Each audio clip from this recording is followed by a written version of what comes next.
welcome back to my channel. So I just want to say first, I have help today from my handy dandy friend Jared, who's behind the camera. We're going to be going into a little in-depth of how I'm going to clean a little bit of the engine bay. It's kind of how I do the whole engine bay, but I'm just going to do the plenum cover, and then but we're also going to do spark plugs today, which involves taking the intake off. And I'm gonna do a little test run first of the car to see how it runs with the old spark plugs that are, I think, the original spark plugs. And you can see in my last video, I can maybe put a timestamp in there of where that is in my last video, but I'll show again in this video how badly worn these spark plugs are. So we're gonna get into that. I do want to apologize for some of the stuff in my last video. I did make a lot of mistakes. I had about 3 hours of sleep. I think I might have made the assumption that TIPMs were in all of the years of the PT Cruiser. However, it actually is not. From what I found going at a junkyard, I saw that the 01 or the 2001 to 2005 generation. So there's basically like two generations: the 2001 to 2005, and then the 2006 to the 2010 years. But the first like 5-year generation of these, it actually just had like a more of a normal fuse box without like as much of the smart circuitry, I believe. It had like plug and play relays in it and fuses, and also a little smaller fuse box under the driver's side. I saw this from a number of PT Cruisers at the junkyard, and then I saw some, I think like an 06 and 07 PT Cruiser that did have the TIPM. So please forgive me on saying that all of them had TIPMs. This was actually a later model thing, but this is still a big issue, I think, with the later model. So that's all I'm going to talk about the TIPM on this video. I did change the oil. I did put a new air filter in, fixed a vacuum tube that went to the airbox, resealed the bottom part of this airbox because I found it's kind of hard to find these airboxes for the turbo GT model of the PT Cruisers. I put different terminals on because I didn't like how big this terminal was. You see, it's a lot bigger. These are the other new terminals I put on. This was on my positive, and it was gouging out my airbox, which I had to fix because I wanted that to be totally sealed. If you can see that down in there. Over here, I found at a junkyard a new little intake thing too to put on mine. Mine, for some reason, didn't have that on it. So that should hopefully help it run a little better. It was running a little rough at idle when I put too small of a little vacuum tube right here. And then I went to a different size one from what was originally on there. What was originally on there was this one, but there was actually a big air gap going on, and I didn't like that. So I found one a little bit in between. It's about this size. You can see it's a little smaller. And this one, I was able to get a clamp on. If you see in my last video, it's really hard to see this over here, but right underneath this this air intake like tube that comes from the turbo, I think. I still didn't totally discover where that's totally coming from, but I do believe it's coming from there. Going into the throttle body up here, which I said many times in the last video. For some reason, I was tired yet again that this was the intake manifold. That is wrong. The intake manifold's actually down here. It goes right to the engine block. So I don't know what I was talking about, but so I put this vacuum tube on, and I sealed it with a clamp on one side. I didn't do a clamp on the other side because I didn't really feel it was necessary to have to do that. You can see that goes into the valve cover up here. This is the valve cover. So we're gonna see the valve cover better after a bit later on in the video once I pull the intake off. Or well, this is actually I think called the plenum. This here's the intake manifold, but the plenum is the little part that distributes out to the intake from the throttle body. The fuel air mixture that gets made here in the throttle body. So yeah, so we're gonna take it for a little test run. My handy dandy cameraman is gonna get in the other side of the vehicle here.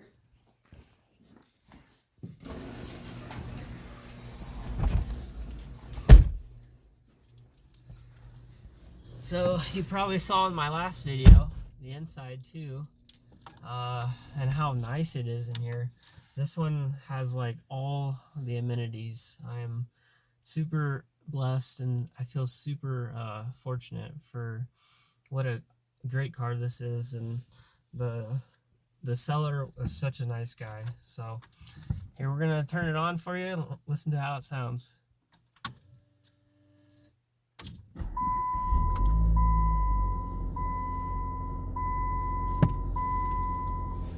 Just going back a little bit, but I'm just gonna put my seatbelt on just for safety because my mom taught me to always put my seatbelt on right away.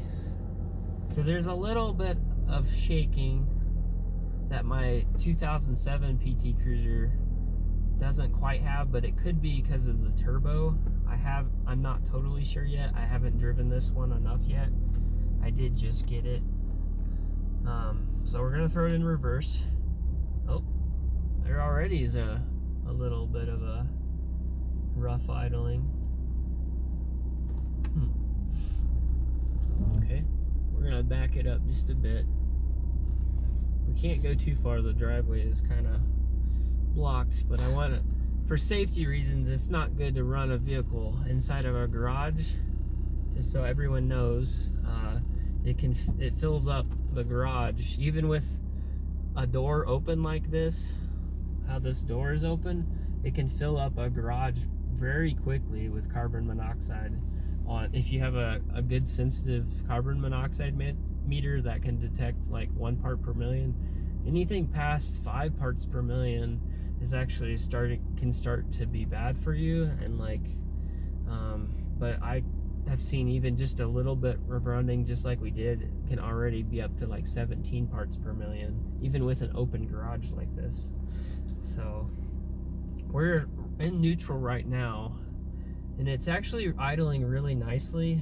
I'm gonna throw it in drive and keep on the brake and just see.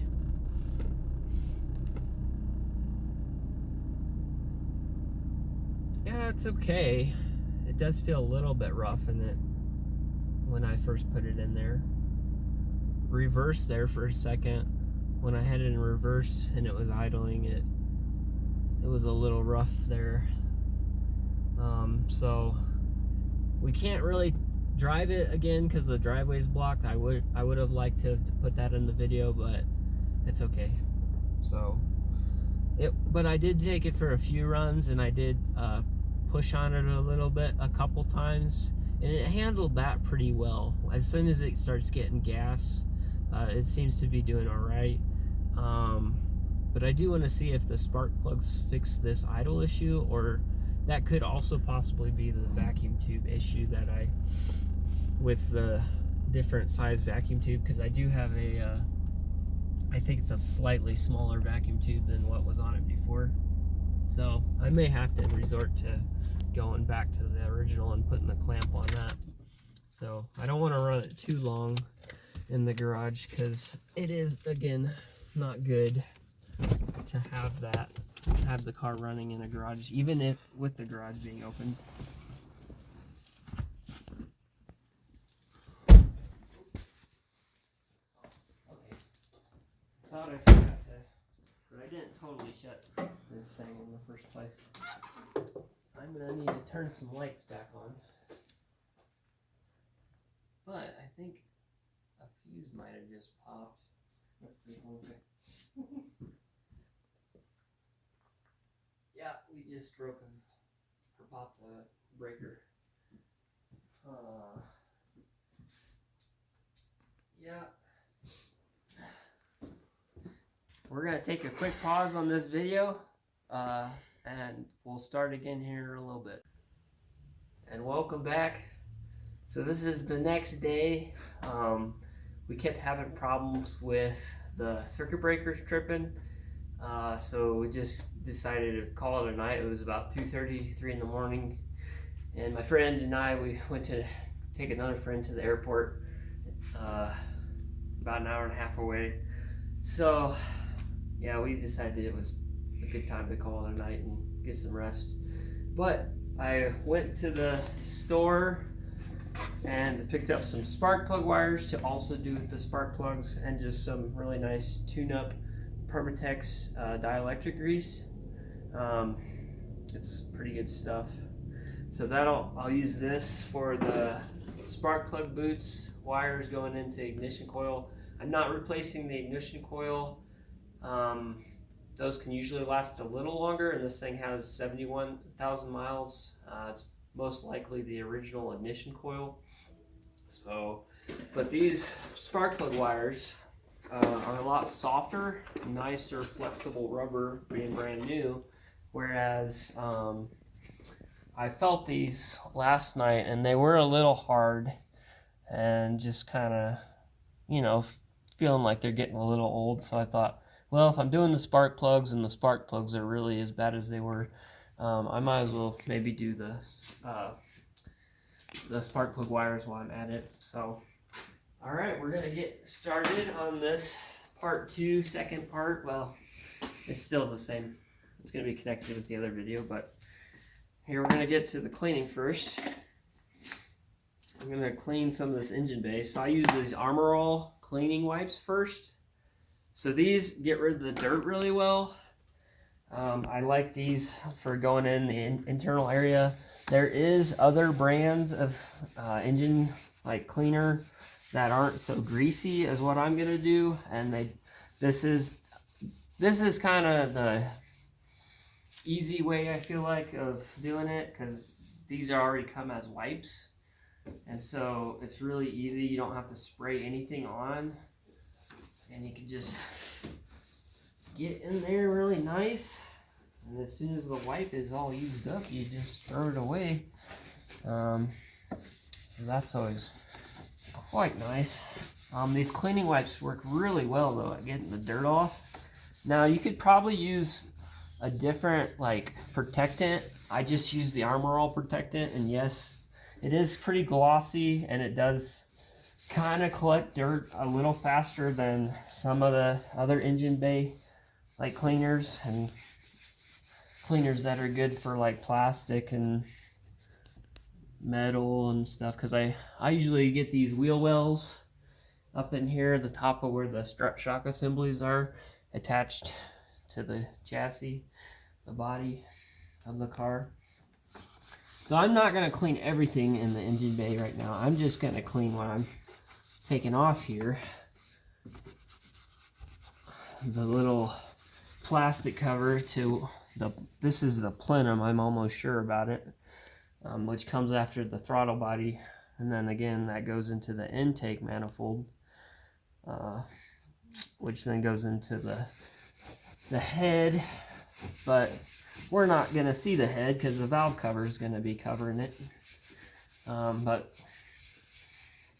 I don't really want to mess with all that on this thing. Being as low as miles as it is, it shouldn't really need internal engine work. It does make sense that it does have some electrical stuff with these Chryslers. They, being as old as it is, it's about let's see, 12 years old now. Well, wait, no, 2006. Yeah, 16 years old, sorry. So that's the end of that wipe. Then I use the Armor All protectant, original protectant. You could use one of the other scented ones too if you want it to smell nice and fancy, like fresh scent or something. But this one has a nice smell too. You can see as it's kind of drying a little bit, it's still glossy looking as it's wet, but after all that cleaning solution dries, it gets kind of like a white film appearance going on after the cleaning wipes. So I don't like really seeing that. So I spray a couple sprays of this little protectant, Armor All stuff, and go over the top of it. And yes, this will possibly attract the dirt a little more. I've done it before on many cars though, and I've always really liked kind of how it turned out. But there's a guy named Legit Street Cars on YouTube.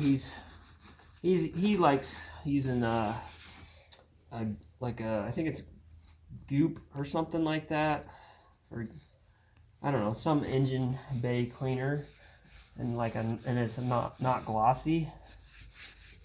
I don't remember if it's goop. Somebody can maybe correct me in the comments. Let me know what it was again. I think there's another one out there. It could be Amsoil brand or something that I remember seeing on one of the automotive channels that it seemed like I really wanted to try it, but I just haven't done it yet, and I'm just sticking to kind of what I know. So see how that looks so much more amazing. Can you see it well? Let me get a little light on. Can you see better with that light? Maybe you couldn't see as good with the... But this here is dirty over here still. You can kind of see a difference.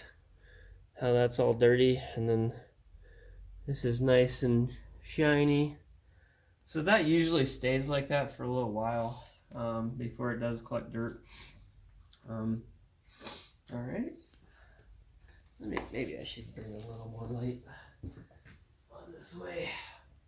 We'll see how that does. All right, we're gonna start taking this cover off. Super easy. There's just like 4 or 5 little these tabs like this around the edge, and you just push on your finger on those tabs. There's 2 right here, one on either side here.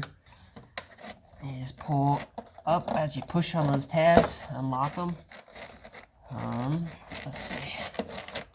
Now these throttle cables are a little bit right above where this is, but you can just see, you can just bend this back. And then the goal is to pull this out, because we're going to want to take this plenum up and pull it up with the good old bungee cord trick that probably a lot of other videos on YouTube, that's the way they do it too.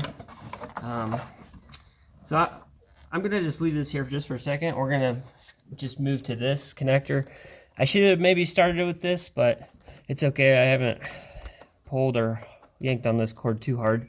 But you just pull this like safety tab thing back, and then then that allows you to push down on this clip, and then you pull back on that.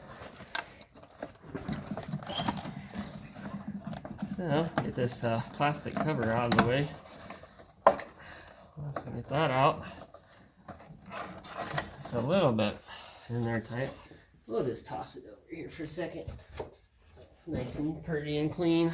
You can see this is kind of dirty, and you know, before I put the plastic cover back on, I can clean this, but I probably won't entertain you with that, because this really takes a lot of time to get into all these grooves with those with the cleaning rag. But the rag is really nice for that. So I do think if you had the older model plenum with that was metal on, like, I think it's like the 2002 2003 turbo version, it was all metal, and you might have been able to get access from some YouTube videos I've seen to all the spark plugs and doing all this without taking this off. But for this one, it's kind of a pain. So we're gonna take the plenum off with a little 8mm, like maybe a lot of you've seen. It's pretty easy. There's just 5 of these bolts, I think. And the turbo version plenum, I think, is exactly the same as the non-turbo. It just has a fancy turbo plastic cover to make it look pretty, but this is basically what the non-turbo version of these looks like. Unless you have a different year, maybe.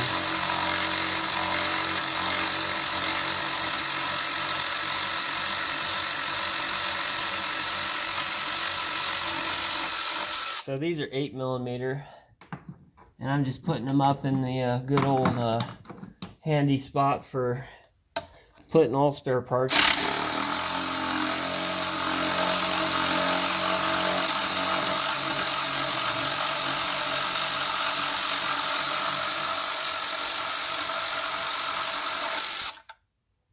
There we go. Unclicky click.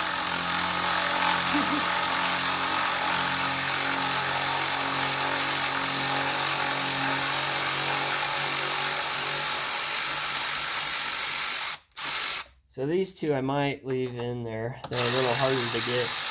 Well, maybe I'll just pull it out. Yeah, it's not too bad.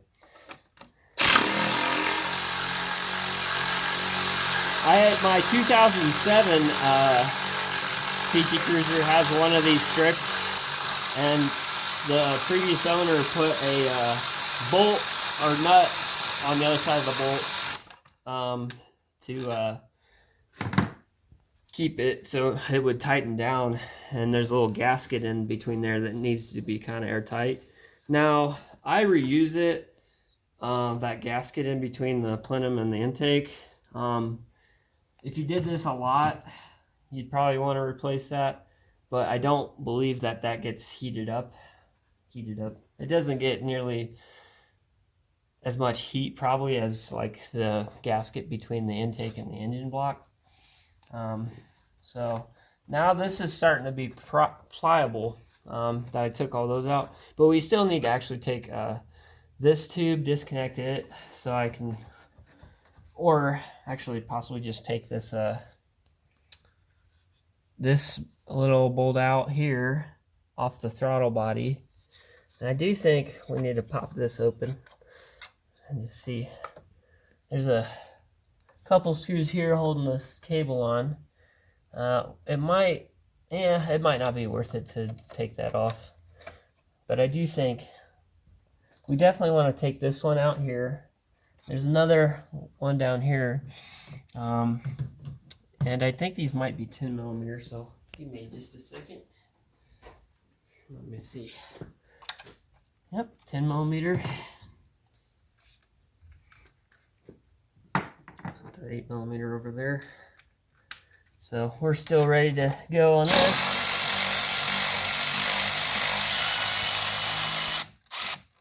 Alright, we'll just put that up there in our handy tray holder area. Actually, I might want to take this cover back off the throttle cables, see if I can't finagle something in here real quick. We might have to do it by manual. It's a little tight in there. Give me just a second. Let me get a different setup here. Alright. Little 10mm. Alright. So I'm just going to use the good old hand powered. It's a little slower, but it works. It's good old fashioned. It just takes a little longer.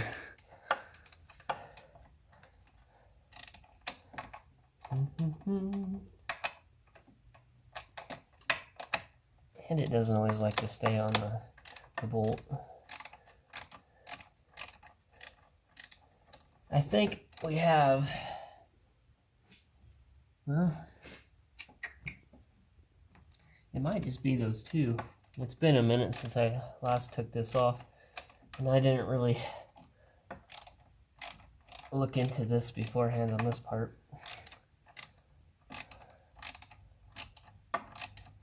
From anyone else's videos.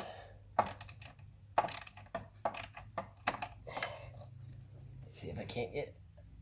Not yet.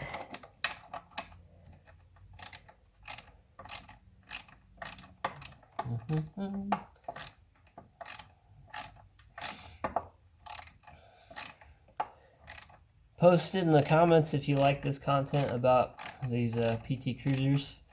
I will continue to keep trying to probably post more as long as I still have a PT Cruiser. Just kind of informative videos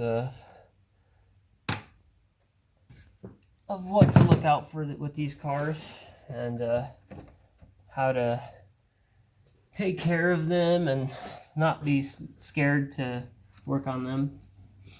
Oh yeah, I did see in the metal plenum version there on one video though, I remember it was a 13mm back here, but this one actually looks more like an 8mm is back here. So let me get my little 8mm back hiding up here. And I think we're gonna have to use the hand tool on this one. It's kind of tight for the automatic. So if you want to see it, you can come over here. There's a... It's on the back side of this. It's right here. Can you see where my finger's pointing? Oops. It's that little one right here. And it's just holding the... It's also holding the plenum on. So we ought to take that off. But not so bad. I think what we've taken off 8 bolts so far to get this off. As long as you don't lose them and you don't have any leftover parts when you're done, that's usually a good thing.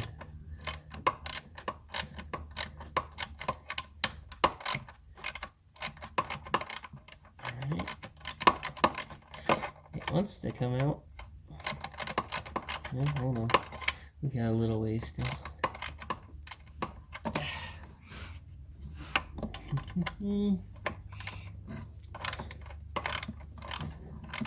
There's also this little boot here. Looks like a vacuum tube. Can you see this? Gotta take this off too. It's on the back too. I don't know if it wants to come off or not. I don't know. No, it's on there pretty tight. I don't want to rip that. Well, we might just leave that on and see if we can get away with it just staying on there. If we don't have to take it off, then I don't want to mess with it. Alright, I got this little 8mm screw like bolt thing out. Alright, let's see, does it lift up now? Yeah, we're still attached to the throttle body. I guess there's more than just two holding that on. Let me go over on this side. Yep, I see the third one there. I didn't really want to take this off. And I think we might still be able to get away without doing it. I just have to... Because on this one, this is like this air intake tube from the turbo, I believe.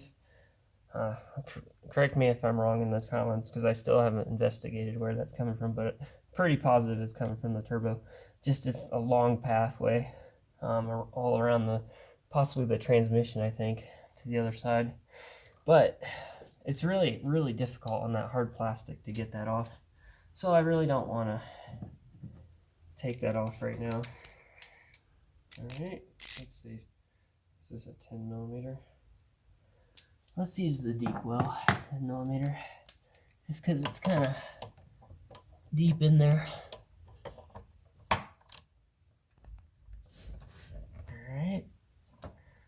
So we're going to do everything we can to just leave the throttle body all hooked up. And all this other stuff. And only take off the bare minimum amount of stuff I feel like that we need to get to these spark plugs and the spark plug wires. And you could do the ignition coil while you're at this. The symptoms can be all very similar amongst bad spark plugs, bad spark plug wires, and bad ignition coil. It can be rough idle, misfires, just running rough because it's not igniting all the fuel, and then that could lead to issues with your exhaust system, like the catalytic converter going bad, because if there's unburnt or unspent, is another way of saying it, unburnt fuel that gets into the catalytic converter with those elements in there, like palladium and platinum and other things, it messes up those elements and like makes your catalytic converter ineffective, I guess. And then probably starts making some weird pinging noises or something, would be my guess. Not totally positive on the noises you're going to hear, but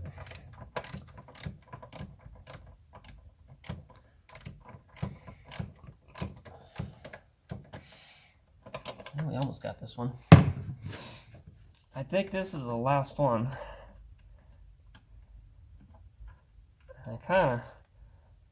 I got it. Glad I didn't drop it. Alright, I think we're all disconnected. We just have some plastic tube thing here. Let me turn the handy dandy light back on. So this looks like another vacuum tube, possibly. It's got heat protection going on it. And I'll need a little flathead, probably, to get this off. If I can get it in there just right. It started to move. Is that the main thing holding this? It actually feels like something else is. Oh! I think we actually have another little 8mm hiding in there. I don't even know if you're going to be able to capture that. Where my left hand's middle finger's up. Can you see down in there? I don't know if you can even see in there, but it's touching the top of the. Can you see that? Or maybe not, I don't know. But we need to get a little 8mm again. Let's put that right there.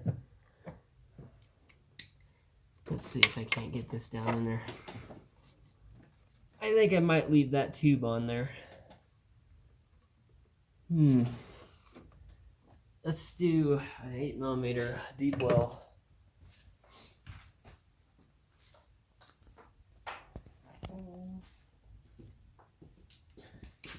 All right. So we got about 7 8mm all together to get to this, put them off. About 3 10mm, I think. They're all laying up here. All right, there we go. It's on there. Now this may not be the exact same for all the PTs. It could be different if you have that metal one. I remember watching a little bit of one of the videos with the metal one, and it seemed like there was only like a 13mm holding it on, and then these 5 little 8mm.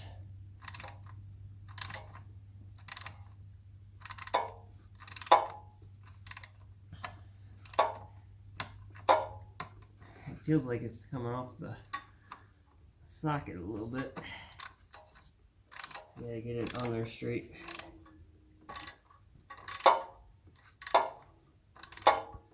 we're hitting the exhaust manifold cover, I believe.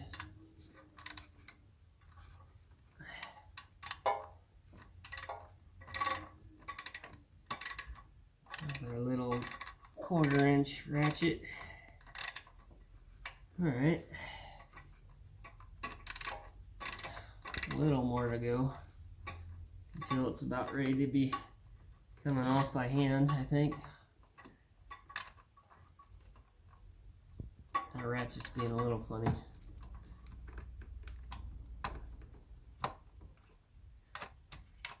Alright, come on.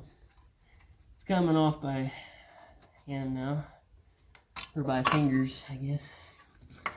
However you want to say it. Alright. Ah, look at that. Now it's loose. I think we can just leave that tube connected to the vacuum down there.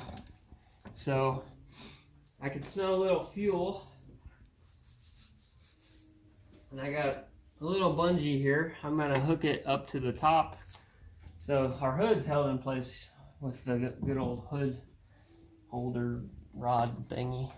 And then, you kind of don't want to put too much, you don't want to break anything when you're doing this, but like, if you can, just click it in there. And you just bring this up as high as you can. My throttle cables on this turbo version are a little different, I think, than the non-turbo. But I remember I could get this higher before in the non-turbo version of the car. So you can kind of, we can get down in there for that. So the next most important thing to do once you take this plenum off is you got to cover these holes with some rags. That's very important. You do not want anything dropping down in there, because if something drops down in there, just like a tool, like a little socket or something, you're going to be in big trouble. So I'm going to get some rags real quick, if I can find them. Well, I can do paper towels. I was just going to try to use a shop towel. Yeah, I don't see now. Oh, there's one shop towel. Alright, what I'm going to do is just, I think I'll cover 2 holes with one. Well, I just ripped the one. Alright, let's just cover one with one for now. Just put that in there. Shove it in like that, I guess. That should keep stuff from getting down in there. But I want to use this. Oh, actually my my shop towel's big enough. We could just leave that one in there for now. But maybe we'll cover these up real nice and neat, like make it look a little pretty. And we'll go the other side of that. And just make sure nothing gets in there. This is probably better than using the paper one like I did, because maybe a little paper fragment's now going to get in there, but that will just burn up real quick and turn into carbon. So that would not be a big issue. That paper towel is not going to be a problem. So we looked at this. I think it's probably number 4 spark plug, but again, you can correct me if I'm wrong, because I think it goes just 1, 2, 3, and 4 with these. But we looked at this spark plug in our last video. So I'm just going to start with this one, pull it out, and then just pull this spark plug wire off the ignition coil right there. So that's our first one there that I took off. I'll just set it aside. I'm just going to look down in there, and there's a little bit of oil down in there. You may be able to see down in there with the camera, but it's probably going to be kind of hard. You see our spark plug at the top there. It's tight right now. That's the bad spark plug. So I already got a spark plug socket. It's the good old 5/8 size. Now there is some, I think, Fords out there that use a 14mm smaller spark plug, which I don't think most people like. This is the 5/8 is the most common though. Spark plug size for most vehicles. So we're just taking this first spark plug out here again. Now it might have been wise for me to clean this first, all this oil and stuff out first, but I can probably also do it after I put the new stuff on, and I don't have to entertain you with that. You can comment in the video if you want me to entertain you with cleaning more things. You can see this is the spark plug we looked at in the last video, if you can get a good focus on that. Maybe coming over here and looking at it would be better. So this is our old spark plug, and you can see it's really wore out on the tip, the very top part, and then again, I don't know which one's the electrode, if the arm thing is or the little centerpiece. I still haven't researched that, I can't remember. But this also looks kind of white. This looks burnt white on top, so it's gotten some heat, high heat going on, and that could just be after being used for a while. And we'll just look at this and compare that to our brand new one. And I just got the basic copper core. That's what these Chrysler PTs call for. And honestly, I actually believe this will be better because it's what this car is designed for, at igniting more of the fuel. With the way the ignition coil is designed and the resistance of the spark plug wires as well, I just feel like it's probably better to actually use just the standard. So here, you'll want to have one of these spark plug gap tools. You can get one at like Advance Auto or whatever. Now we can look here at our old spark plug, and I can kind of see that I can easily get this up to about 0.6 almost. That is too big of a spark plug gap for these. And you want to know how you can tell? You just look on this little diagram thing here. Oops, got a little oil on it. And right here, it tells you your spark plug gap is supposed to be 0.05 inch gap. So this is too far of a gap on this old spark plug, and that could be because it's wore out, or they actually didn't gap it right in the first place. So I'm just going to look at the new one here, and right off the bat, it's actually already pre-set to the 0.05 pretty well. I don't think I'm going to mess with it. I'm just going to leave it where it's at. They even say on the box there to, or when you buy them, I got mine from Advance Auto, and on the website it actually says it's 0.05 gap. So, but you still should check these and make sure that these are where they're supposed to be. That's important. Now, I do believe you can put some thread stuff on it. I do think that they actually put a little maybe oil or something on these to begin with. Now, I don't see anything with my naked eye on the threads, but honestly, I'm not going to concern myself with putting anything on these. I don't think you want to put any kind of like thread locker or anything on this. You don't want to lock these into here, because if they break into there, you're gonna have a really bad day if you get any of this spark plug left in the engine block. So you really don't want anything being left over the ceramic or anything. You want it to be kind of easy to get out. So you really just want to get this kind of snug tight. It is an aluminum block. It's made out of aluminum. So I mean, I will do by hand to begin with most of the way until I can't really do any more with my fingers. And then I know it's pretty far in already, so it's not gonna mess up the threads. You really don't want to do something like that. on something like this. This is a very important part. So that's fairly snug right there. Yeah, that's good. That's nice and snug right there. You don't really need to overpower it. You don't need to really like make these super tight, I don't think. Yeah, I got it to probably like, I don't know. It might be 35, 40 foot-pounds, but don't quote me on that. It's hand tight and it's nice and snug. You don't want to use a torque wrench though, and don't try to do that number that I just said.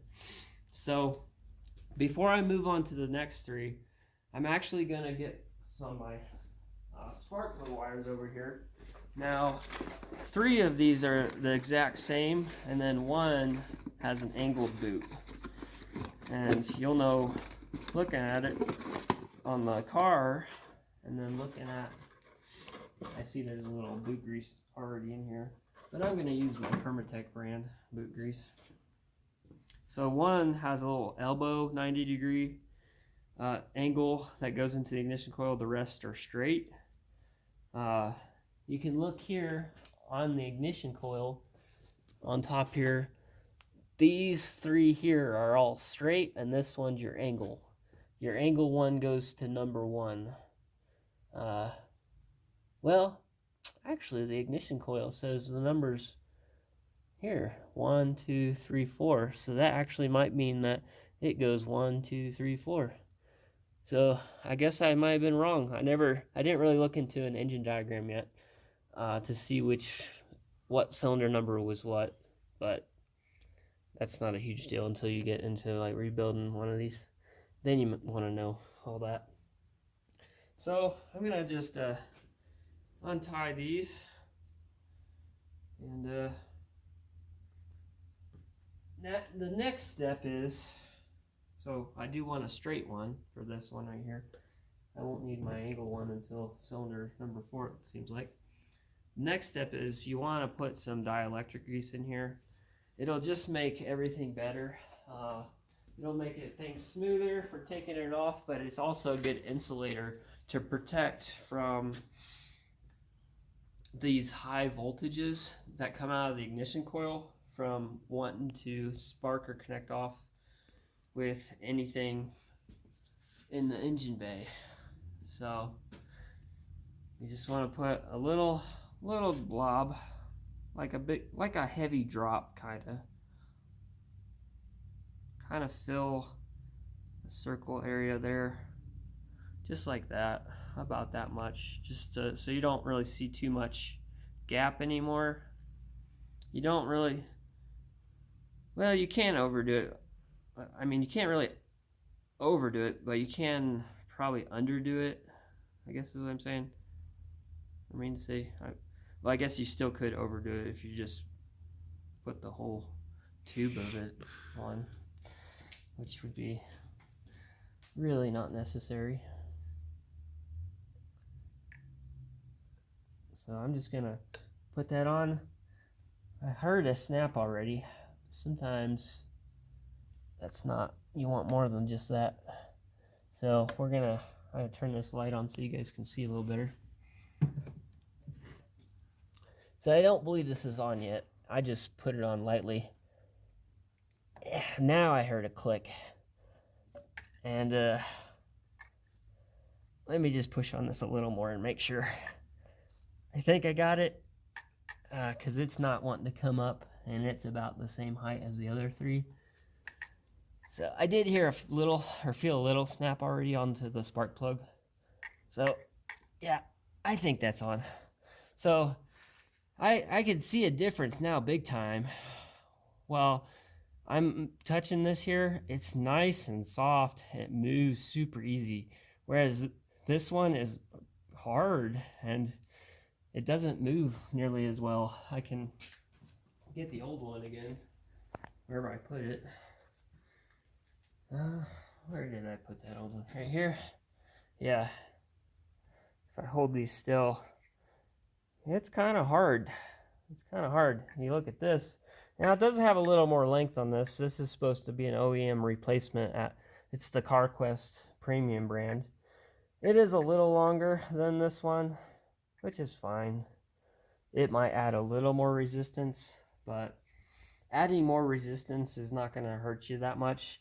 These spark plugs, I believe, have a ton of resistance in them, and that's really so that you want a high voltage, but you don't really need a whole lot of current. You just need a spark to happen, but you don't want to lose that current by not having enough insulation, and then that current comes out because the voltage connects it down to somewhere in the engine block or something, some other metal ground area, and then your current goes away, and then your spark diminishes to hardly anything or nothing at all compared to what it's supposed to be. So that's all that in a nutshell, I guess. So we're gonna get on to number 2 now. Now this one's going to be a little more challenging because our plenum's right over it, it's pretty hard. So I am actually pretty glad I made the decision to replace these. I feel pretty confident that the ignition coil though is going to be fine. It is wise though when you're doing the spark plugs and you're already down in here, or especially on V6s or V8s or something, or just any vehicle where you have to take a lot of stuff off. It's usually nice once you're already doing spark plugs to just do the spark plug wires as well. So, all right, let's get my little, so I got little 2 extensions going on here to this. Kind of need that for how deep you got to go into here. Let's see if I can't get into here though.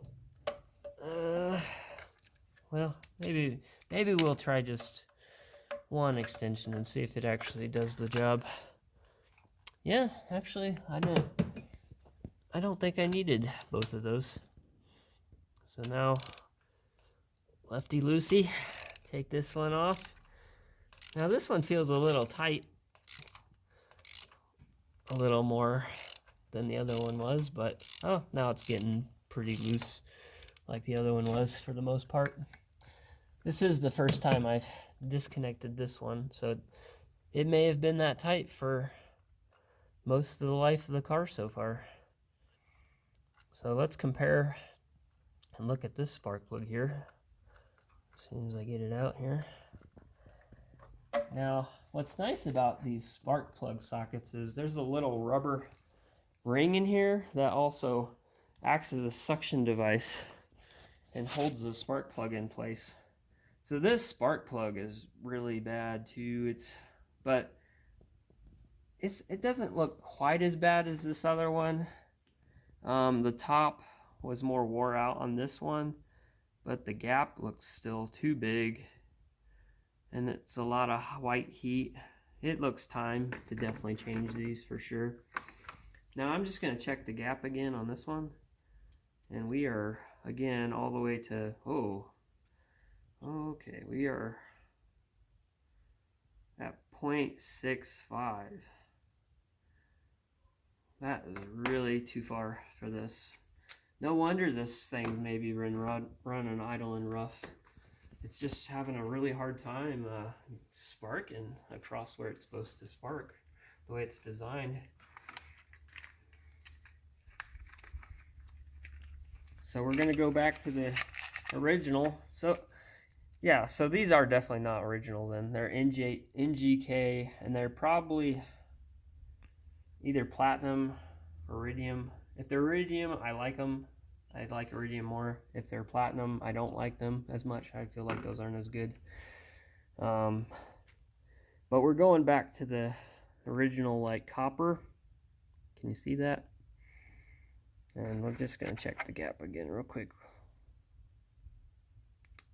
You can see that. Yep, it's at 0.05. It's a good spark plug gap. So these are not original, because the original actually is supposed to be copper, or copper. But they still are not looking very good. So maybe they're 40,000 miles. Some spark plugs, if they're really good though, you can get them to last for quite a while before you need to change them, I feel like. So we're just putting this other new spark plug down in here. It's kind of a weird angle with the plenum right there. Now I'm going to just do this by hand, gently. Make sure it gets threaded in there and doesn't cross thread. We really do not want to mess up threads on spark plugs. That is a really big deal. This is a very important thing because you'll possibly have to take your head off at that point and rethread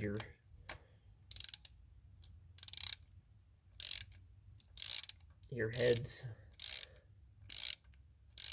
because you don't want any metal shavings getting down into the cylinder. Any little metal shavings getting down into there will get in between the piston and the cylinder wall, scratch it all up, score it. Any little scoring or scratching in there, I might not need this quite yet. Yeah, actually, yeah, okay. Any little scoring in your cylinder wall creates a little gap for oil to get through, and any little gap where the oil can get past the oil ring and the other piston rings, like, you're gonna be burning a lot of oil. You're possibly gonna be even start getting gas down into your oil pan, and when that happens, you're gonna mess up other engine components. So this is getting nice and snug now. I don't want to get that too tight. I feel, yeah, that's good. That's nice and good right there. So it'll be a little bit tricky with the plenum right here, but we're gonna put the next spark plug wire on. And you just take it one at a time. Take your time. Nice little happy clouds. These are like happy mistakes. Well, yeah, okay, you don't really want to have happy mistakes, I guess. Well, they can still be happy. If you can still stay happy while replacing an engine block or something else, but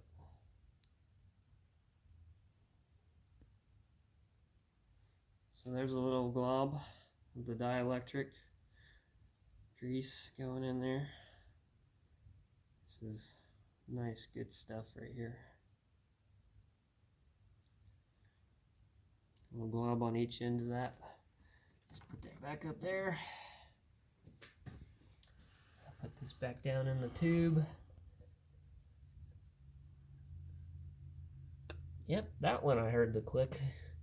You might have heard that on the video. I don't know if you're going to be able to pick that up or not. That little grease made a sound effect. And, yep, I felt the click. It wasn't as loud on that one, but, and the wires are nice and soft on this. Nice and flexible. Very stiff and brittle on that side. So, yeah, I look forward to seeing this car run and idle a little better compared to our last video.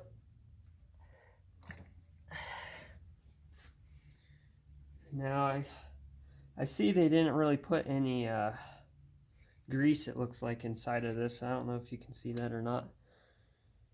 I wouldn't recommend that. I would recommend putting some dielectric grease in, because it acts as an insulator again, like I said, to keep the metal will still be metal on metal from like the contact here to this metal piece inside here, as well as this metal connect terminal thing to the top of the spark plug.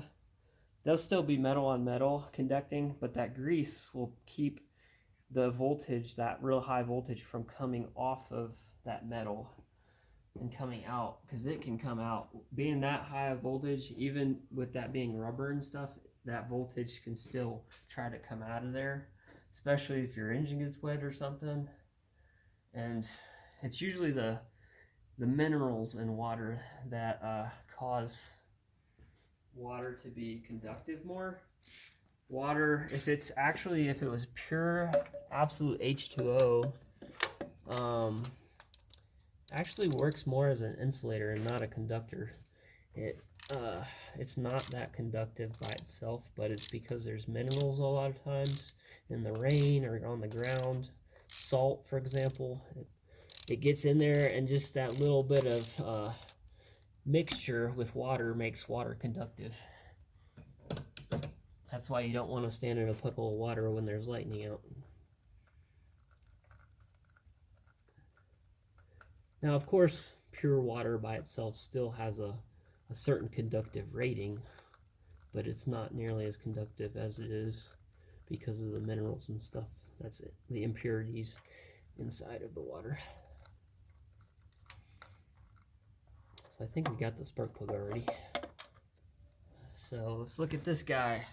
That gap actually looks pretty good on this one. That's the first one that of these that actually looks like it might be right. Well, I was wrong. It's better. It's 0.055, so it's the closest one yet to where it's supposed to be, but still wrong. And you can see this one has more oil going on. Again, that's fine. There's probably oil that probably fell down onto the top of this valve cover from oil changes and maybe just got in there. Or it could be getting in between. It could possibly be getting in between the valve cover gasket and the head, getting down in there. But a little oil getting down into the combustion chamber through the spark plug threads, it's probably fine. It's just going to turn a little bit of that into carbon, as long as you're not like getting a whole lot going on there. It does have 71,000 miles, so it's probably bound to happen at some point, and it probably just needs another valve cover gasket if you really want to fix that issue. Personally, I'm not too concerned with that. I think we'll be fine. Check your gap on that one. Yeah, thank you. So, yep, we're at 0.05 on the gap again, on the third one. My handy dandy cameraman assistant helped me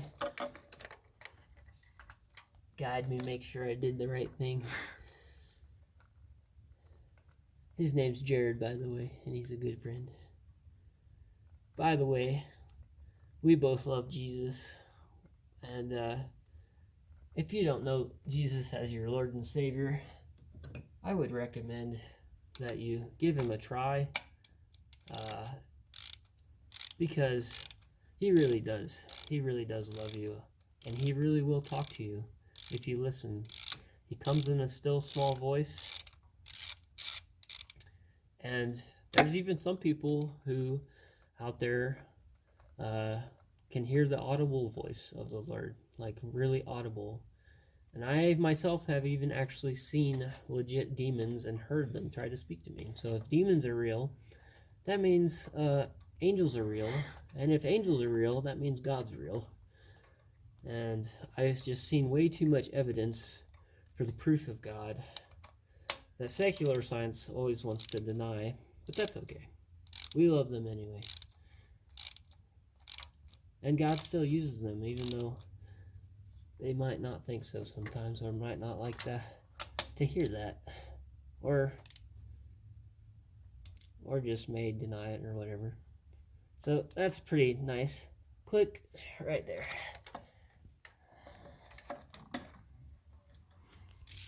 Yeah, you don't really actually want to be using the torque wrench clicking on the spark plugs. At least I've never seen anybody do that. I don't. Maybe it's possible. Factory might. The manufacturing plant for Chrysler might do that. I don't know what Chrysler does at their manufacturing plant. So we got a little glob again. We don't need a whole lot. I just want to cover. That's enough to spread a layer of that all the way up in there and up in there. And a little bit does stick out here on the other side. I'm not too concerned about all that. Oops, I did dribble a little bit. Need to be careful where I wiggle that. So I will even clean this outer area up here of the car that's dirty. All this Arizona dirt is on the outside here, you can see. It's all up in here. I'll do the same method with the Armor All wipes, the cleaning wipes, and then the protectant wipes on all that, as well as the rest of the engine bay. And it actually makes that paint coat finish there look real nice too. So here we go. Number 3. Click.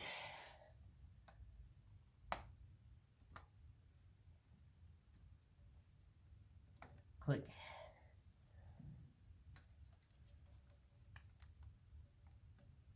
This one's really hard on number 4. Is in there kind of tight. Now this cable is in a weird spot, but I think I can just maneuver this spark plug cable underneath that and then pull on this. Sometimes some vehicles getting these out is really hard. These were really easy on this car. On this one anyway. It probably depends more on the spark plug boot, because sometimes those are really hard to pull off, I've found. Alright, now I need to get my little socket.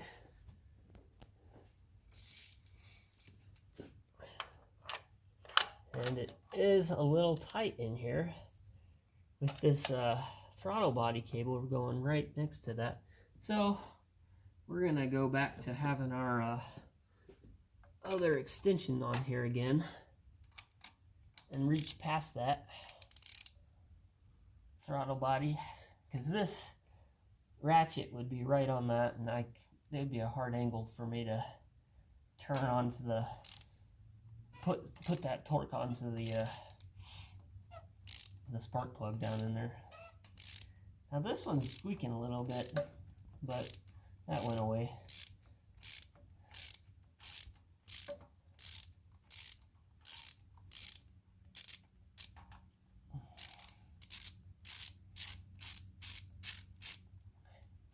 Let's get this. I think it might be out. Yeah, maybe not. Let's see if it comes out. Usually you can tell when it'll come out when you can pull up on this and you don't feel any tug back, because there is a lot of threads, and that's better to have more threads on these spark plugs than less. It's a little overkill how many threads are on this one. I might have to separate this just because this little thing's right in a weird spot. Oh, we have a lot of oil on this one.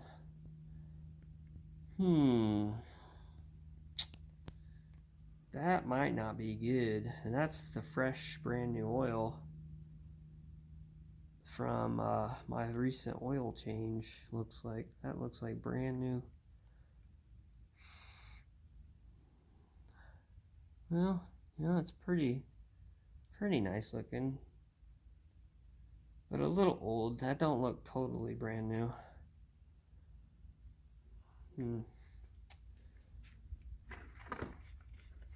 I don't know.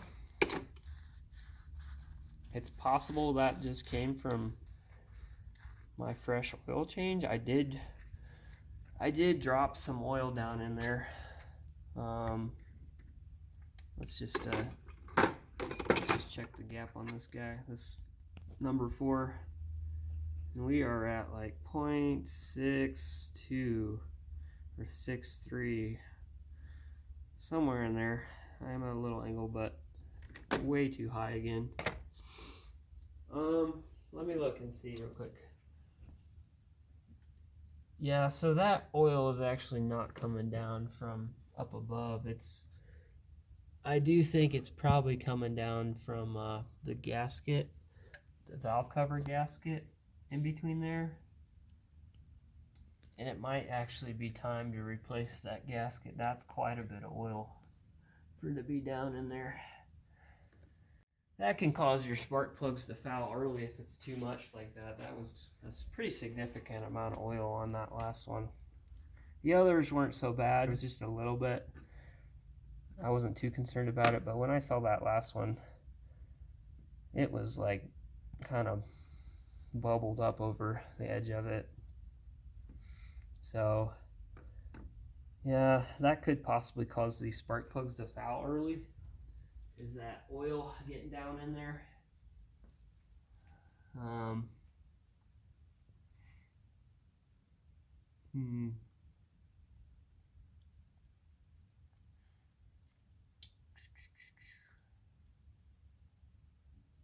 Well, that's a bummer. That means I'm going to have to possibly take this valve cover off and put a new gasket on there. I don't think the oil seal stuff would possibly work if it's too big of a break, but you can try throwing some engine oil seal into your engine to like stop that. And I'm not going to say it's not going to work, but I had another car that I did a lot of that with, and it burned oil for the longest time. Usually it was like a little mitigation kind of effect that had. It would slow the burning of the oil, it seemed like, but I don't think it never fixed it. So our gap is another 0.05, so we're good on that. It's perfect where it's supposed to be. These were all right where they were supposed to be, but you should still check them just to make sure. All right. Well, maybe I'll end up doing a video about doing the valve cover now, but I don't know that I want to do that today.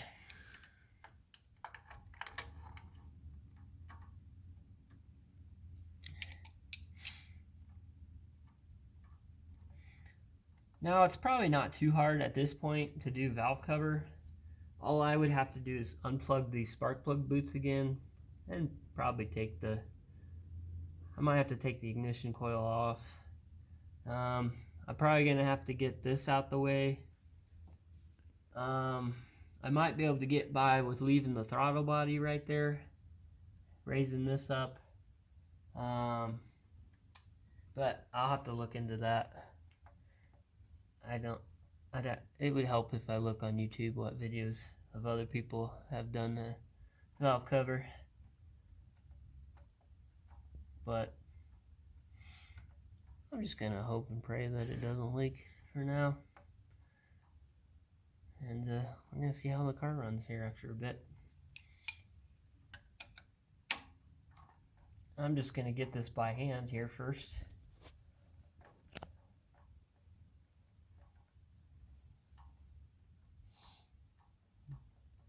Now I believe in miracles, so I could pray and just ask the Lord, and I do believe He can it's not a hard thing for Him to like rematerialize gasket if I really ask Him and He so desires to do that. Or He might want me to actually make a video of replacing the gasket. I really don't feel like it. I really don't want to get into all that, but I will if I have to. Alright, that's pretty nice and snug right there. Again, you don't want to over torque these. That's pretty good right there.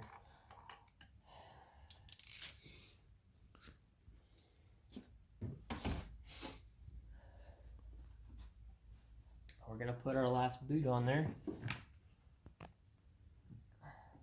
This is the angle one. So this is number 4, I guess, cylinder. At least according to the ignition coil.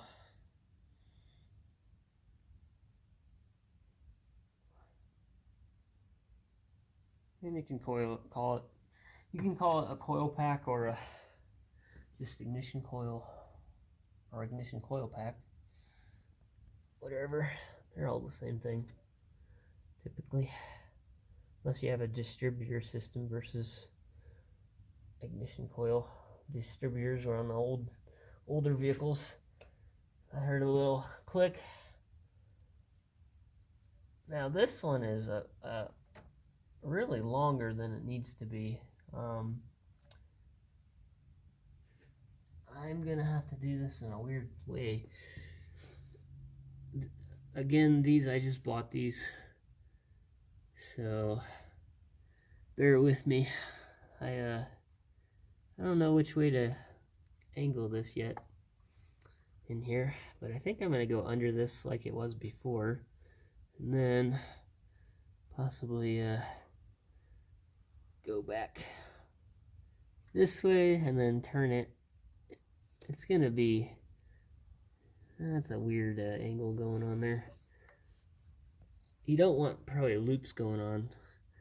You kind of probably create an electromagnetic effect if you create a loop with these things. You don't want to bend them too much. I'm kind of bending a little bit going on here. Let's see if that...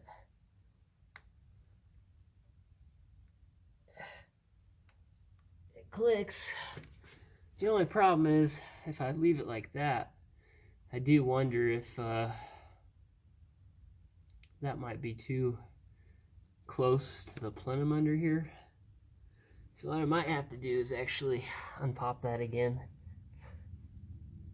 and go underneath this cord right here and go here. I'm trying not to put too much stress on the... There we go, we got a little clicker. So I think we're in. I think we're gonna call that good.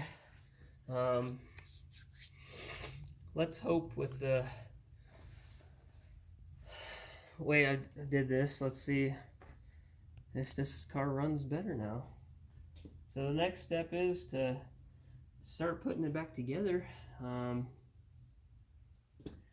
think we got to just take this cover back off here, and we take this paper towel out. Again, super important to cover these. You do not want anything falling down in these intake tube things. Now we can bring this back down, the plenum, from our little bungee setup.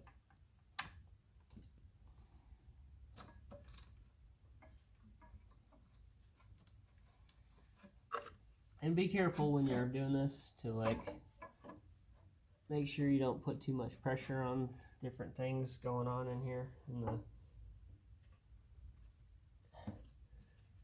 on the top of the engine area. So I've got it just kind of lightly resting right there. Now I'm gonna just take one of these long 8mm here in the middle and just kind of put it in by hand a little bit just to get it started.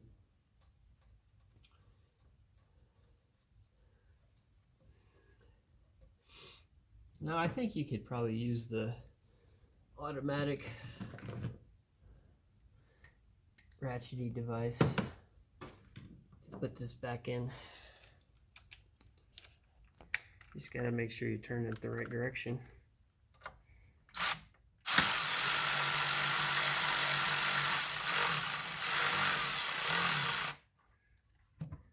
So it's not tight yet. It's still a little loose. I'm just gonna leave it a little loose for just a bit. So I'm not gonna bore you with putting this all back together, I don't think. Unless you want me to. You want me to? Alright, I guess I'll keep going. So I'm going to put this socket back in here. Or this little...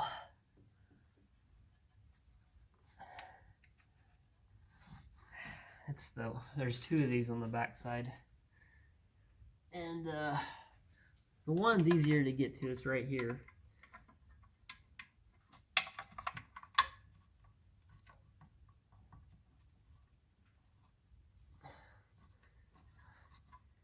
Now, I'm not going to tighten this down all the way either yet. I want to make sure I put these some of these bolts in too for the throttle body before I tighten anything down. That way everything's kind of in a position of where it's supposed to be. I did connect this connector maybe before I should have, because we do have to get our cover back in there. So actually I might just disconnect this again. Wasn't really thinking about that.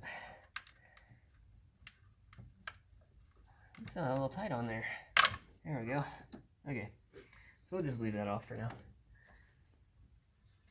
I gotta find the other little screw bolt thing that goes in the back that I had before. It goes right here. It's in a kind of a hard to reach spot. I think I'm gonna need to use this to make it easier.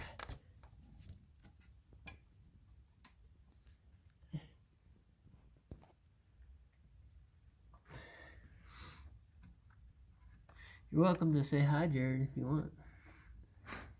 You don't have to. That's my camera guy. He's being quiet. It's okay.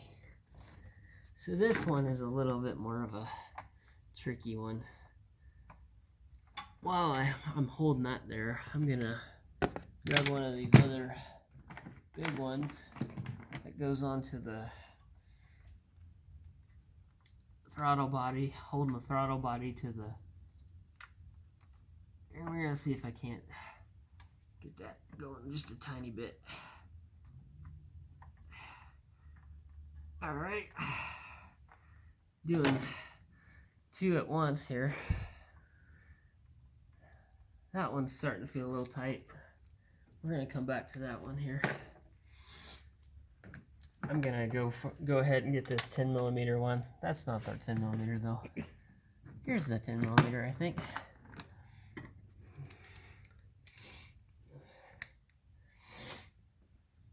Now this little ratchet's gonna be sufficient for getting most of these tight. Because again, you don't want to over tighten all this stuff. A lot of this is like plastic or aluminum. Now these inserts might be steel, but you still don't really need to go too crazy with this. You just kind of need a little airtight against that gasket, and reusing the gasket I think is probably fine. Again, like I said, they probably, unless they're really old, which these are probably pretty old, but I mean, I still think they're working. They're serving their purpose still.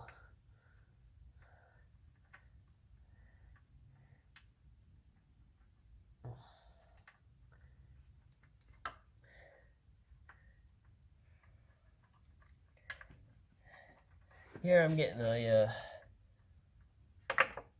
if you can see over here, there's this one down in here. If you can see that, there's one there, the one up here, and then one down on the other side of this throttle body, which makes 3 altogether.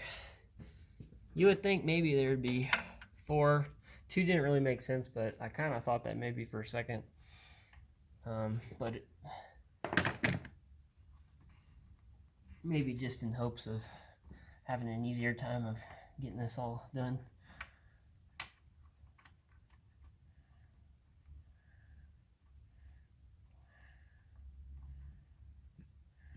Alright, I feel that one going in finally. Okay. We're just gonna start tightening this one. Yeah, that's pretty good. Okay. Now, I might have to move from the deep well back to the non-deep well. But that's the 8mm. Your battery's starting to die. It's on 15. Oh. My video guy just talked.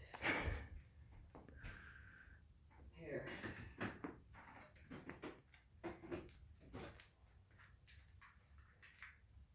Just a little battery pack. We can keep the video going. Alright. Let me move this box real quick. Look up. Where did my parts go that I want? Here's all my sockets.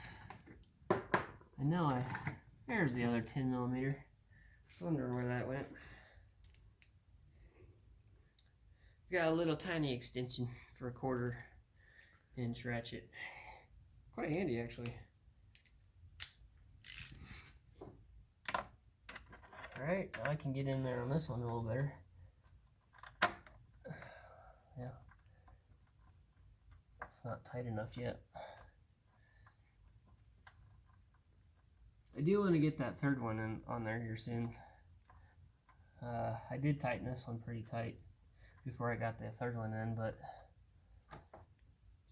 if those two are aligned, this third one hopefully should go in too, but we're going to find out here in a second if it does. And I don't know if I can reach this without the deep well on this one.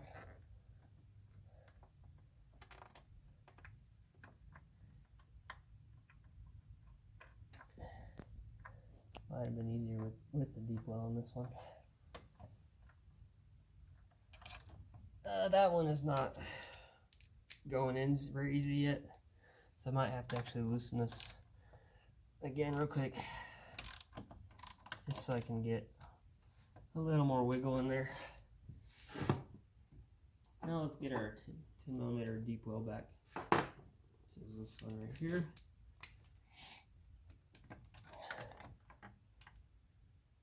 Go back to tightening.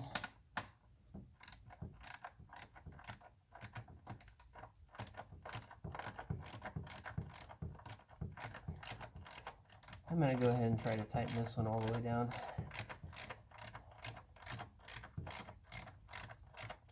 Reattaching the throttle body to the plenum.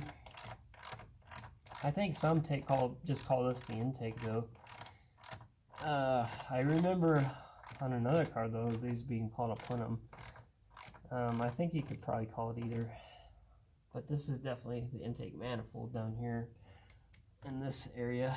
If you can see down there what we were looking at earlier. All right, that's nice and snug. Let's go ahead and tighten this one down. Okay, that's nice and snug. Let's get that third one in. I had to take the deep well back off for this one.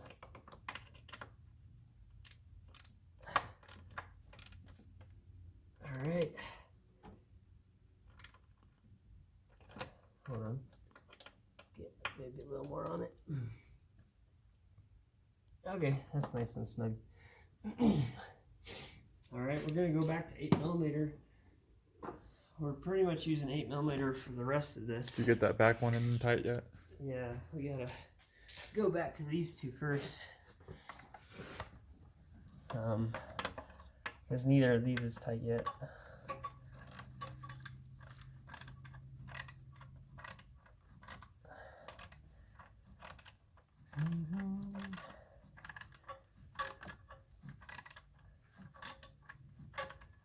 These might take a little while.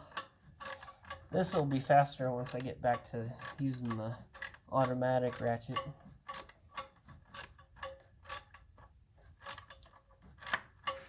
So this can be the longest part of a job sometimes, is when you have to use the manual tools.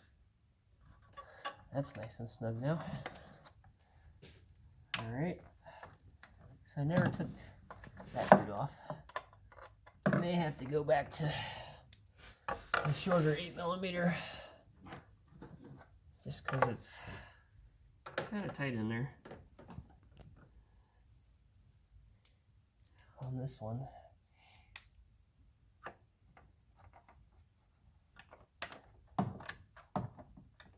That might even be a little.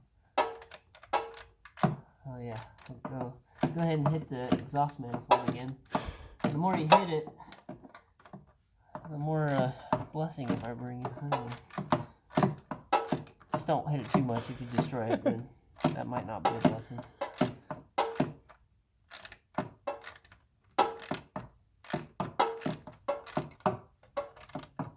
I think you're beating that thing up. Yeah, alright. We got it nice and tight there. Gonna leave this disconnected for a little bit longer.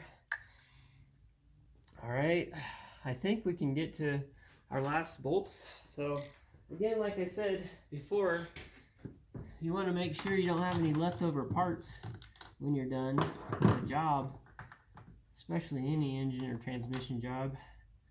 So, there is no other bolts or anything up here, just the leftovers of the, put that cover back on real quick. My other PT Cruiser, this thing was broken. This one actually has it intact, so that's kind of nice. I'm going to put this one with the paint right there, even though it was over here. I don't really think it matters. These are reusable. They're not like they're head bolt gasket, head bolts, I guess. So we can get back to using our automatic tool here in a second. I'm just going to get these in by hand a little bit started, that way I don't strip them when I start using that automatic tool. Some people go ahead and start automatically, kind of using the automatic tool before getting it in there hand tight, or not hand tight, but getting it in there a little few threads by hand. I have done that myself, and I've seemed to kind of mess up the threads more by doing that. So I personally wouldn't recommend it. So this is a 3/8 and this is a 1/4 inch. So we need to find our adapter again, which is laying up here. With these small 8mm, you can run a 1/4 inch drive just fine.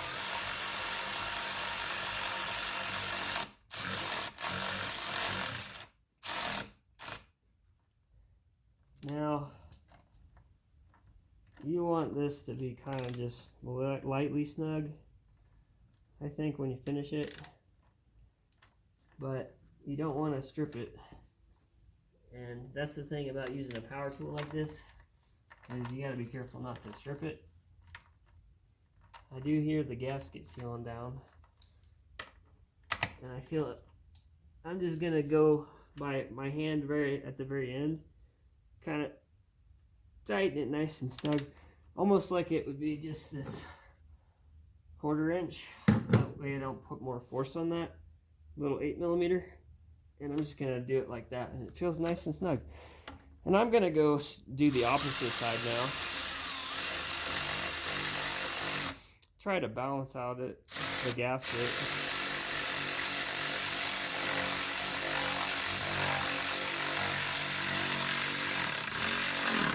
Oh, okay.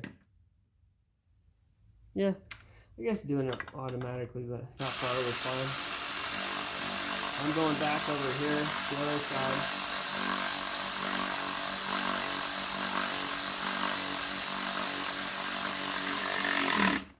Alright. Took a little while, but it got there.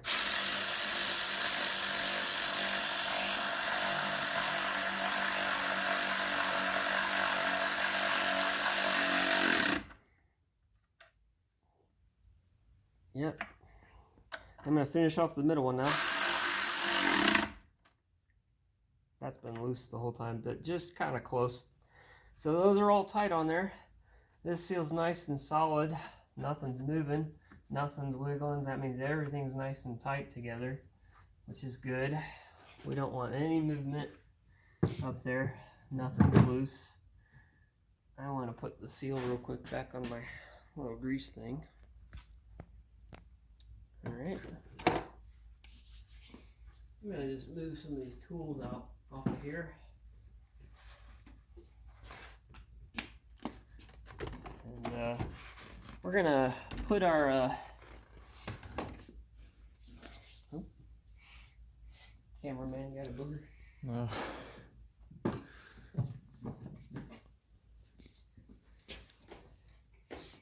All right, so we're gonna go ahead and put our pretty clean cover back on. I had to crack my back a little bit there. I'm all leaning over. There's all our old spark plug wires. There's our gap gauge this fellow's for. So these, they just go in the trash at this point. The trash is over here. Well, yeah, I'll get to it eventually. I'm just gonna put everything over here right now. This is the temporary trash. Temporary trash, temporary tool holder. That's the real trash. Alright, look at our pretty 2.4 liter turbo cover. Nice shiny. In the last video, this was all dirty. Didn't look as nice. So we gotta kind of do this back the way we came. And this has to be out the way, kind of makes it easier. Might be possible with it on there, but I don't recommend it. So we're trying to get up underneath these throttle cables. And it's being a little bit difficult. Let me go ahead and get our bungee cord out the way now. Alright, let's see if I can't finagle this in there a little better. We might need to... There we go.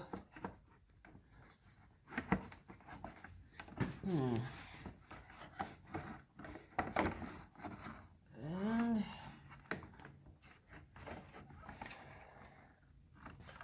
So the goal is to get this to go up over this way. So I think I need to angle it more like this first. Yeah, okay. And then bring it down.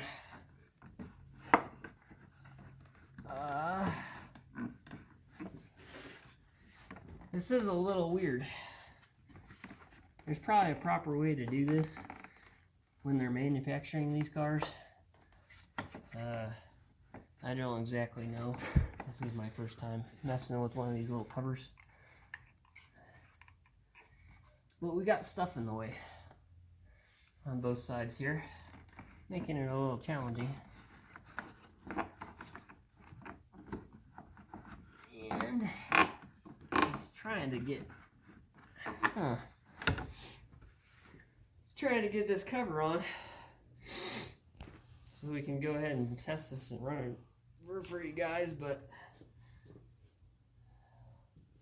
I don't know if we're going to be able to capture this on video, if I'm going to do this off screen or not. I almost don't want to at this point, it's being so hard. Well, you kind of get the general idea of where this thing's supposed to go, but just looking at this,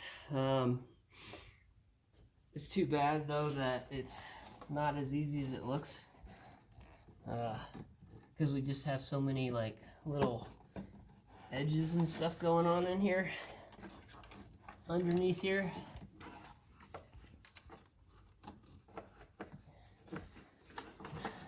Well, I'm gonna take this out and let's re-examine this real quick.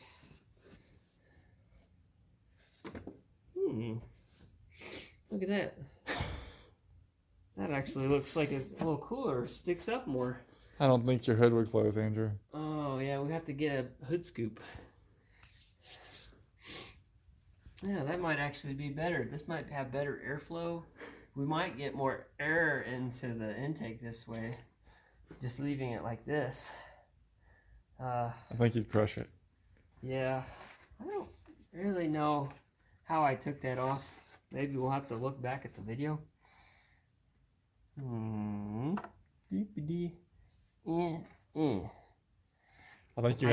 think you had it upside down when you pulled it out. It looked like this? Yes. More? Well, I don't know. Isn't that the same thing I just did a second ago? I don't know. I think this part has to go further back. What does? But when you pulled it out, it was upside down. When I pulled it out, this whole thing was upside down? Correct. Yeah, but at some point it was the other way around. Oops, I don't want to scrape this heat shielding off of this tubing thing stuff.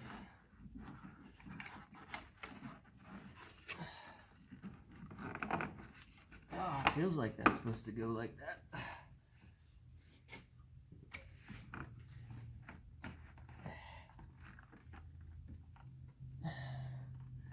Well,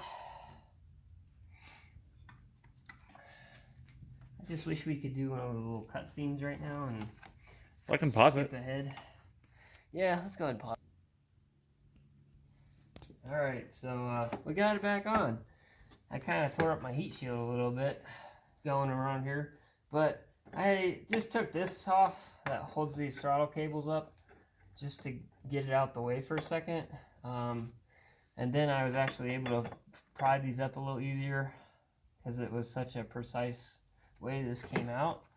And I had to really hold this up to not grind and destroy this way too much, but it did tear it apart a little bit. But it'll be alright. So we just gotta put a couple 10mm back on that I used to take these off, and or these are 10mm. I took them off and to get better access to get under here and swing this in this way, and then finally be able to lay it down on top of there.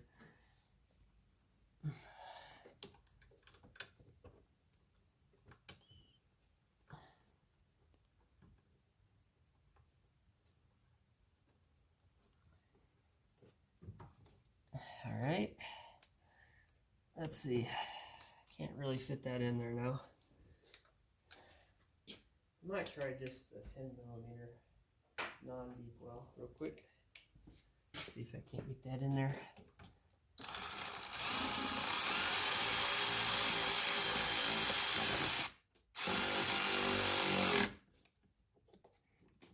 Now these, I want to make sure these are in position. I did tighten that one already a little bit. These are already kind of where they're supposed to be. They're going to serve their purpose. They're going to stay in there and pull back on this when they're supposed to. Like they're supposed to. Pull back on the throttle right there. We're just going to click these into place.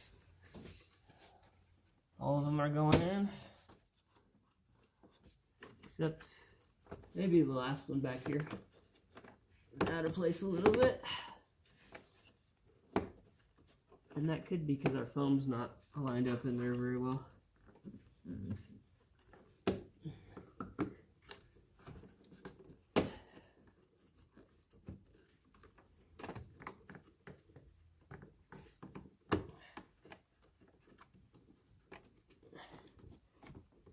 Yeah, it's not exactly going in back there in that last one.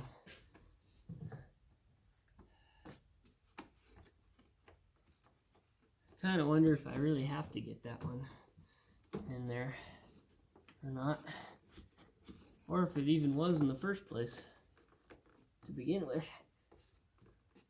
I do question that a little bit. I might pop these back out again real quick and try to position this if it's off a little bit.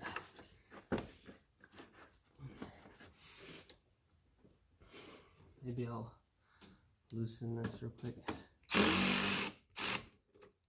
just to make sure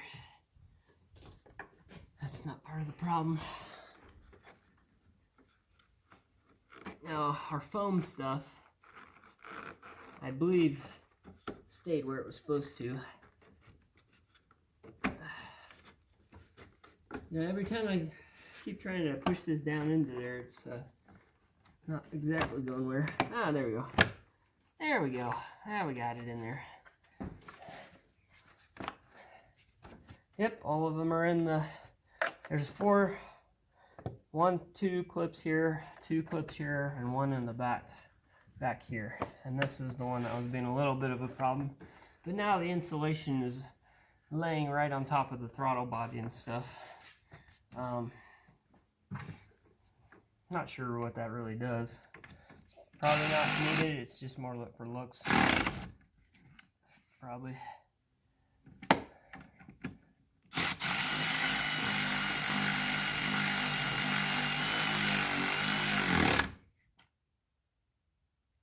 You don't want to really get that too tight. That's aluminum right there, so you don't want to be destroying that. But you kind of want this to be tight, but we'll see how that reacts. It is a little loose now. I don't remember it being loose like that before. I don't think I busted this while we were doing all this, but I don't think it's going to be too much of a problem. When you push on the pedal, on the gas pedal, it should work. I'll see if I feel any difference in the pedal though. So there we go. We're all back together. We just have one last little thing. This little connector right here. Just pop that on like that. I heard a click. Push that little safety thing in to keep the clicker thing from going down. Now, again, I might have to do the valve cover gasket. I might be able to just take this off right here, the throttle cable cover right here. And some of these are brittle and break pretty early for some people. But I might be able to just pop this out just like that. And pull this out. And look down in there after driving this for a little while and kind of gauge and see if it's a major problem, that oil leak. And if it is, then I'll have to do something about it. I don't know if you can see all that or not, but of me doing that. You could probably, you want to shoot down, look down in there? Can you see down in there? Yeah. So that's our number 4 cylinder, I guess. I guess number 1 cylinder actually is on the passenger side on this, but again, you can correct me in the comments if I'm wrong. I may need to move this cable. It's kind of in a weird spot. I think it's more relaxed and loose on this side of the spark plug boot. So we just got to get that boot back on, the spark plug down in there. Once it starts going around, it's still got dielectric grease all around it, so let's look for a little click. I felt a little click. You probably couldn't hear it. Click. You hear it that time?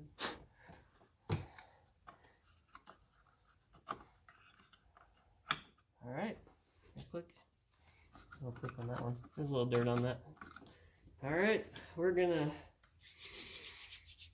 go ahead and close this up and get it started. Hopefully I didn't miss anything. We're gonna find out here in a second. So yeah, we're gonna open up the garage for safety. Legs. We're not breathing too many. Oops, wrong button. All right.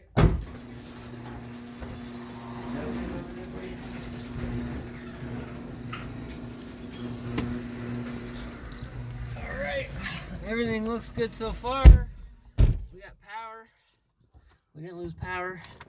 And I never did unplug the battery for doing this job, because I just cleaned the battery terminals and put a bunch of battery terminal grease, which is just kind of like a dielectric grease, to protect from corrosion. Let's listen to the startup. That's the fuel pump.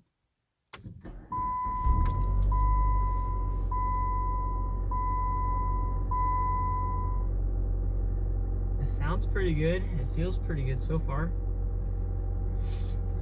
It's the normal PT Cruiser, like, shake a little bit. It's not the smoothest car ever.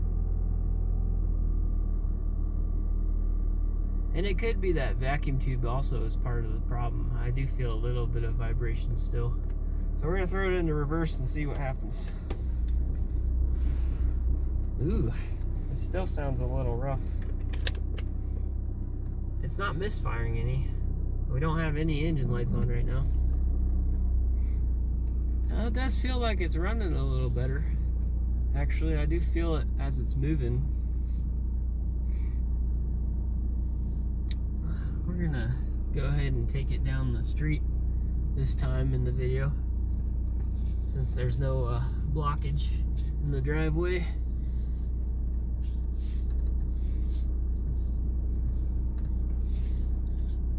Alright.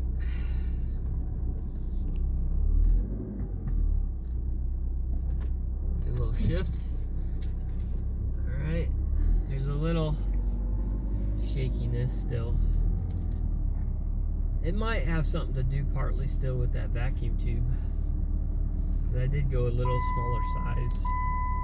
Oh, my passenger forgot his seatbelt. Maybe he can put his seatbelt on so it don't keep dinging. I can't find it. There you go. I'm all wired. There you go. Alright, well, we were at a stop sign, but now we're going to go through.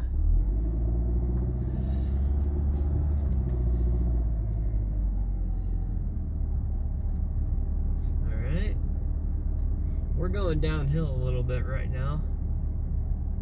Probably about 5-degree angle, or maybe less. I'm going to do a little U-turn here. See if I can't. These things aren't necessarily known for their amazing turning radius, even though they are such a short wheelbase car. You would expect that they could be, but they aren't. It shifts in and out of the gears fairly well. And mind you, we were starting right from cold there. I didn't really give it any chance to warm up, but I do feel a noticeable difference right now in the idling of this vehicle now. Let's see if there's a performance difference.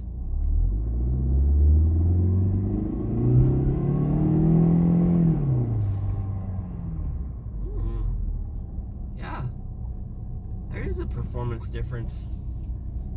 You probably won't know because I didn't video before of me doing that, but I did that a few times before, and I feel like that was actually pretty significant. It actually felt like it took off better. Time will tell if my fuel mileage improves compared to what's on the reading right now of this thing, because this thing does have a little display over here, and right now it says 24.6, but I mean, it said 19 something before. I don't really know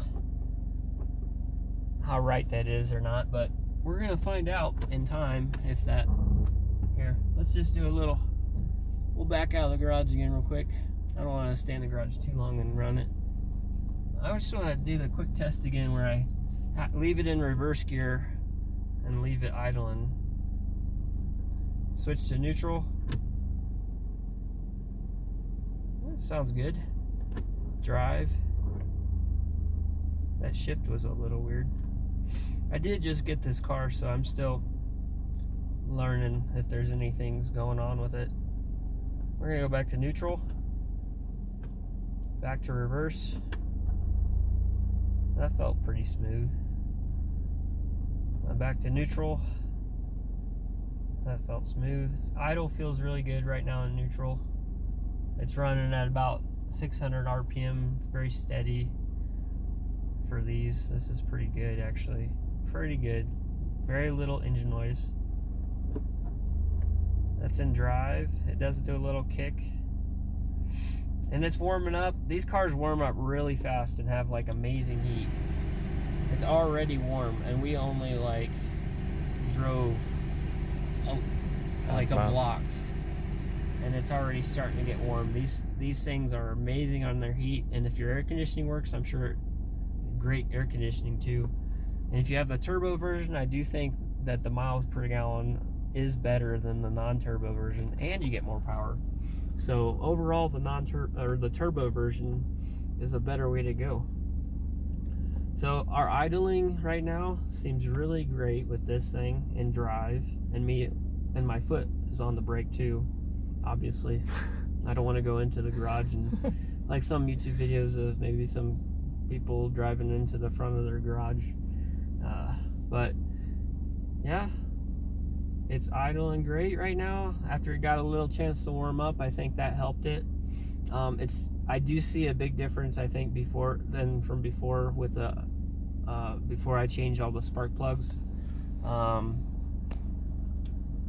may still increase the size again one more time of that vacuum tube and see if that doesn't also help a little more with this little shakiness, but that could also be the engine mounts, or I do know these things are just kind of, even from the right off the manufacturing line, sometimes they kind of sound just like this anyway, so they weren't the most smoothest cars ever, but they're definitely nice.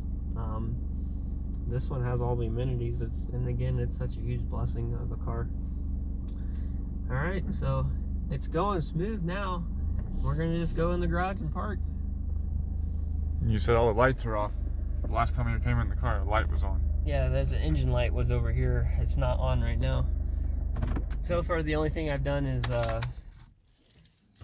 clean the battery terminals, and pretty well. But I still need to clean the grounds. I'm gonna do another video probably where I go through and clean the grounds and look and see if I have any engine codes. I'll clear my engine codes and see if they come back over time. If they do, then the tip them is the main thing I keep talking about in my videos, is probably the main suspect of what needs to be changed. So I guess that's all for today, and God bless. Jesus loves you, and Vroom vroom. vroom vroom. Have a good one.